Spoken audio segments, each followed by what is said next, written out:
पैसे मिळतात म्हणून घरात 5-5 लोक PhD करतायत अशा पद्धतीचं वक्तव्य काल अजित पवारांनी केलं। 2023 मध्ये सुद्धा PhD करून काय दिवे लावणार आहेत अशा पद्धतीचा प्रश्न त्यांनी संशोधक विद्यार्थ्यांना विचारला होता। मुळात शिक्षण ही सरकारची जबाबदारी आहे, ती काही मेहरबानी नाही। आणि जर अजित पवारांना एवढा त्रास असेल तर त्यांच्या स्वतःच्या कुटुंबामध्ये 5 लोक राजकारणामध्ये आहे, आधी त्यांचा राजीनामा घेतला पाहिजे। या महाराष्ट्रामधल्या 65,000 पेक्षा अधिक शाळा ज्या आहेत त्या बंद झालेल्या आहेत। महाविद्यालयांमधल्या 11,000 अधिक जे प्राध्यापकांच्या जागा आहेत त्या रिक्त आहेत। शिष्यवृत्ती जी आहे ती गेली 3 वर्ष अनुसूचित जाती जमाती आणि ओबीसीला मिळत नाही।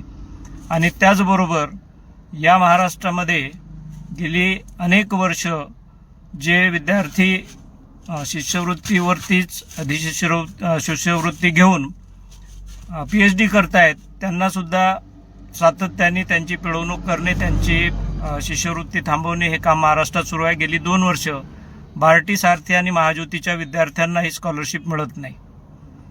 दस्तूरखुद्द शरद पवारांच्या अध्यक्षतेखाली असलेल्या शाळा कॉलेजेसमध्ये अनुसूचित जाती जमातीला फी सवलत नाही आणि आरक्षणाचा लाभ सुद्धा नोकऱ्यांमध्ये मिळत नाही।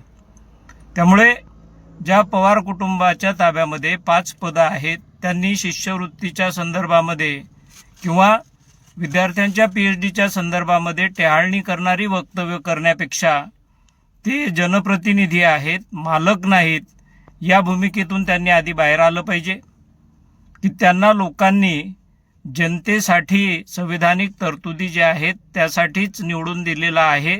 ते काही या महाराष्ट्राचे मालक नाही, महाराष्ट्र काही त्यांना सातबारावर दिलेला नाही। त्यामुळे अजित पवारांनी त्यांच्या जिभेचा उपचार करून घेऊन आपण मालक नाहीत या भूमिकेतनं बाहेर आलं पाहिजे अशी वंचित बहुजन युवा आघाडीची मागणी आहे।